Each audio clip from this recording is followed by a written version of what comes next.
Hi കൂട്ടുകാരെ, മഹാഭാരത കഥകളിലേക്ക് എല്ലാവർക്കും സ്വാഗതം. ഇന്ന് പറയാൻ പോകുന്നത് പാണ്ഡവരുടെയും കൗരവരുടെയും ഗുരുവായ കൃപാചാര്യരുടെ കഥയും അതുപോലെ തന്നെ മറ്റൊരു ഗുരുവായ ദ്രോണാചാര്യരുടെയും കഥയാണ്. നേരെ കഥയിലേക്ക് പോകാം. ഗൗതമ മഹർഷിയുടെ പുത്രനായിരുന്നു ശരദ്വാൻ. അസ്ത്രവിദ്യയിൽ നിപുണനായ അദ്ദേഹം ധനുർവേദത്തിൽ പ്രത്യേക താല്പര്യം കാണിച്ചു. ധനുർവേദം നന്നായിട്ട് തന്നെ പഠിച്ചു.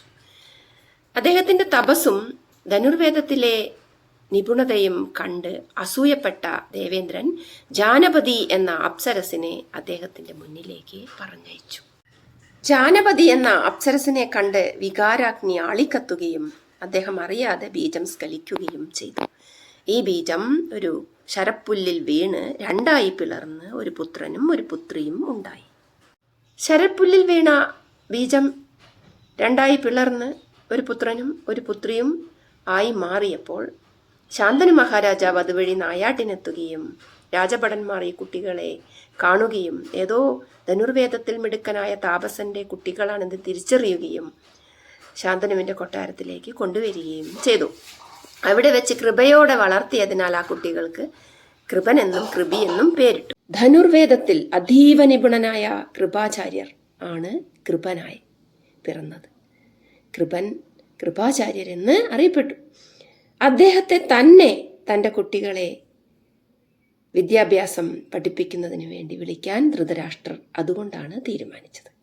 അങ്ങനെ കൃപാചാര്യർ ധനുർവേദം പഠിപ്പിക്കാൻ വേണ്ടി കൊട്ടാരത്തിലേക്ക് വരികയാണ്. കൗരവരെയും പാണ്ഡവരെയും ധനുർവേദം പഠിപ്പിക്കാൻ. ഗംഗാദ്വാരം എന്ന സ്ഥലത്ത് കുറച്ചുനാൾ ഭരദ്വാജ മഹർഷി താമസിച്ചിരുന്നു. അവിടെ ഒരു അപ്സര സ്ത്രീ കുളിക്കുന്നത് അദ്ദേഹം കണ്ടു. ഇത് കണ്ട ഭരദ്വാജ മഹർഷിക്ക് വികാരാഗ്നി തിളയ്ക്കുകയും ബീജം ദ്രോണം എന്ന യാഗപാത്രത്തിൽ വീഴുകയും ചെയ്തു. അങ്ങനെ ഉണ്ടായ പുത്രനാണ് ദ്രോണർ. അങ്ങനെ ഈ ദ്രോണാചാര്യർ അസ്ത്രവിദ്യയിലും എല്ലാ കാര്യങ്ങളിലും മിടുക്കനായ ദ്രോണാചാര്യരായി വളർന്ന ആ ദ്രോണം എന്ന യാഗപാത്രത്തിൽ നിന്നുമുണ്ടായ കുട്ടി ദ്രോണാചാര്യരെ തന്നെ തൻ്റെ കുട്ടികളെ അസ്ത്രവിദ്യ പഠിപ്പിക്കാൻ വിളിക്കുകയാണ് ധൃതരാഷ്ട്രർ.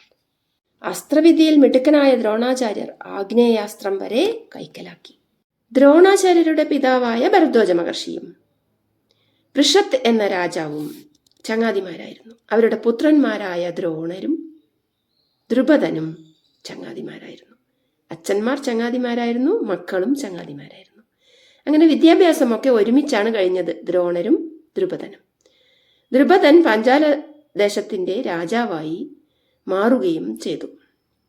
അപ്പോൾ ഒരു ശപഥം, ദ്രുപദ ശപഥം എന്നാണ് അത് അറിയപ്പെടുന്നത്, എടുത്തിരുന്നു.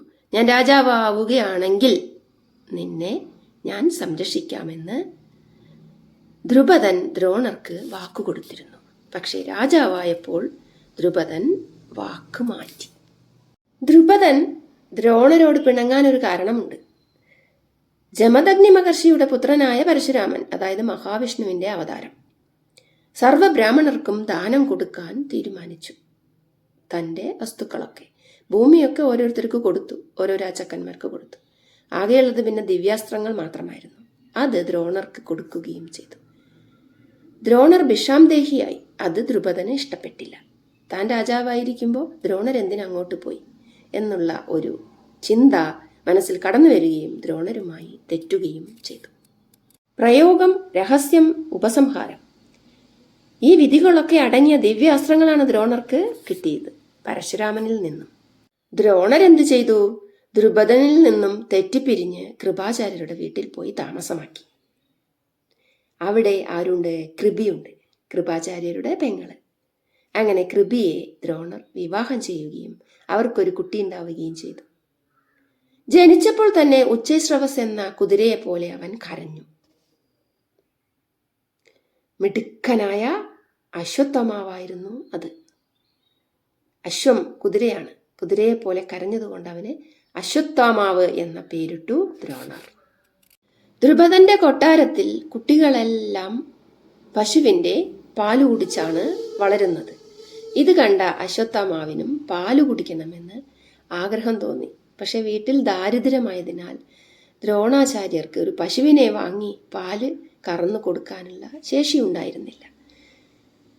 അങ്ങനെ ഒരു ദിവസം ദ്രോണാചാര്യർ തൻ്റെ യാത്രയൊക്കെ കഴിഞ്ഞ് തിരിച്ചു വരുമ്പോൾ അശ്വത്ഥാമാവ് അരിമാവ് കലക്കിയ വെള്ളം കുടിക്കുന്നത് കണ്ട് ഏറെ ദുഃഖിച്ചു. കുട്ടികളെല്ലാവരും പാലാണെന്ന് പറഞ്ഞ് അരിമാവ് കലക്കി കൊടുത്തു അശ്വത്ഥാമാവിന്. ഇതിൽ സങ്കടം സഹിക്കവയ്യാതെ ദ്രോണർ അശ്വത്ഥാമാവിനെയും കൃപിയെയും കൂട്ടി ധൃതരാഷ്ട്രരുടെ കൊട്ടാരത്തിലേക്ക് പോയി ഭീഷ്മരെ കണ്ടു. ഭീഷ്മരോട് പറയുകയാണ്, ഞാൻ ഇങ്ങനെ ഒരു അവസ്ഥയിലായി, എനിക്കങ്ങ് അഭയം തരണം. ദ്രോണരെ കുട്ടികളുടെ ആചാര്യനാക്കി മാറ്റി ധൃതരാഷ്ട്രൻ. അതിനു മുമ്പ് ഒരു കഥയുണ്ട്. ദ്രോണാചാര്യർ കൊട്ടാരത്തിൽ എത്തിപ്പെടാൻ ഒരു കഥയുണ്ട്, കാരണമായ ഒരു കഥയും കൂടിയുണ്ട്. അതും കൂടി പറയാം. കൗരവരും പാണ്ഡവരും കളിച്ചുകൊണ്ടിരിക്കുമ്പോൾ ഒരു പന്ത് പൊട്ടക്കിണറ്റിൽ ചെന്നുവിട്ടു. ഇതെടുക്കാൻ കിട്ടുന്നില്ല. എത്ര കഴിവുള്ള ആളുകളാണല്ലേ ഈ കുട്ടികൾ! നല്ല അസ്ത്രവിദ്യയൊക്കെ പഠിച്ചു വരികയാണ്. എന്നിട്ടും ആ പന്തെടുക്കാൻ പറ്റുന്നില്ല. ബലവാനായ ഭീമനോ അർജുനനോ ഒന്നും കഴിയുന്നില്ല, ദുര്യോധനനോ ഒന്നും കഴിയുന്നില്ല.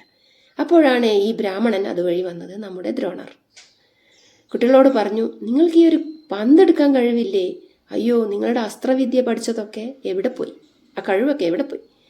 ലജ്ജിച്ച് തലതാത്തി കുട്ടികൾ. ഉടനെ തന്നെ ദ്രോണർ അവിടെയുള്ള പുല്ല് എടുത്തു, ദർഭപ്പുല്ലെടുത്ത് ഓരോന്നായി അതിൻ്റെ തണ്ടുകൾ കോർത്തുകൊണ്ട് അസ്ത്രം എയ്തു.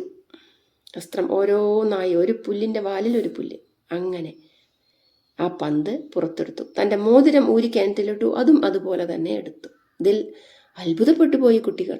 എത്രമാത്രം കഴിവുള്ള, നിപുണനായ അസ്ത്രവിദ്യയിൽ കഴിവുള്ള ആളാണ് ഈ ബ്രാഹ്മണർ.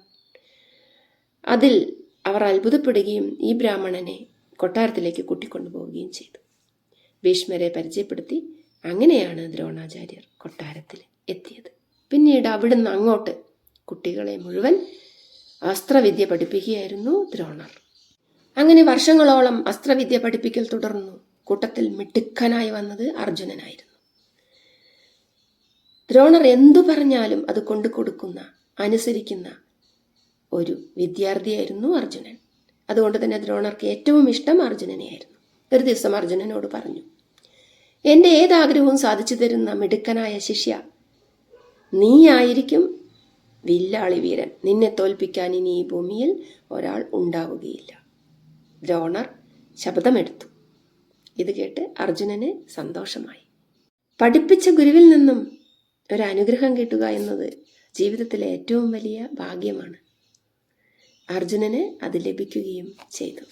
കുട്ടികളോടൊക്കെ വെള്ളം നിറച്ചു കൊണ്ടുവരാൻ ദ്രോണർ പറയുമായിരുന്നു. കുട്ടികളെല്ലാവരും വെള്ളം നിറയ്ക്കാൻ പോകും. അശ്വത്ഥമാവ് എന്ത് ചെയ്യും? വേഗം വരും, വെള്ളം നിറച്ച് വേഗം വരും. അപ്പോൾ അശ്വത്ഥമാവ് സ്വന്തം പുത്രനല്ലേ, കൂടുതൽ പഠിപ്പിക്കും ദ്രോണർ. ഇത് അർജുനൻ അറിഞ്ഞു. അർജുനൻ മിടുക്കനല്ലേ, വരുണാസ്ത്രം എയ്ത് വെള്ളമുണ്ടാക്കി പാത്രത്തിൽ കൊണ്ടുവന്ന് അശ്വത്ഥമാവിനൊപ്പം അർജുനനും പഠിക്കും, കാര്യങ്ങൾ പഠിക്കും. മിടുക്കനായി. അങ്ങനെ മിടുക്കനായ വില്ലാളി വീരനായ അർജുനൻ ദ്രോണരുടെ പ്രിയ ശിഷ്യനായി വളർന്നു. അന്നുകാലത്ത് ജാതി വേർതിരിവ് നല്ലപോലെ ഉണ്ടായിരുന്നു. നിഷാദ രാജാവായ നിഷാദ ജാതിയിൽപ്പെട്ട, കീഴ്ജാതിയാണ്, ഹിരണ്യധനു എന്ന രാജാവിൻ്റെ പുത്രനാണ് ഏകലവ്യൻ. മിടുക്കനായ ഒരു പുത്രനായിരുന്നു അവൻ. അവൻ അസ്ത്രവിദ്യ പഠിക്കണം. ആരിൽ നിന്ന് പഠിക്കണം? ദ്രോണാചാര്യരിൽ നിന്ന് പഠിക്കണം. അതിനായിട്ട് അവൻ വന്നു. പക്ഷേ നിഷാദ ജാതിയിൽപ്പെട്ടവനാണ്, കീഴ്ജാതിയിൽപ്പെട്ടവനാണ്, നിന്നെ എനിക്ക് പഠിപ്പിക്കാൻ പറ്റില്ല, തിരിച്ചുവിട്ടു. ഇതിൽ സങ്കടം മൂത്ത് ഏകലവ്യൻ കാട്ടിലേക്ക് പോയി. തളർന്നില്ല, ആഗ്രഹം ഉപേക്ഷിച്ചില്ല. അവൻ സ്വയം പഠിക്കാൻ തീരുമാനിച്ചു അസ്ത്രവിദ്യ. ഗുരുവേണ്ടേ? ഉണ്ടാക്കി മൺപ്രതിമ, ദ്രോണാചാര്യരുടെ മൺപ്രതിമ ഗുരുവായി സങ്കല്പിച്ചു. സ്വയം പഠിച്ചു അസ്ത്രവിദ്യ. മിടുക്കനായി. അവനെ തോൽപ്പിക്കാൻ ഇനി ഒരാളുമില്ല. അർജുനൻ പോലും അവൻ്റെ മുന്നിൽ ഒന്നുമല്ലാതായി.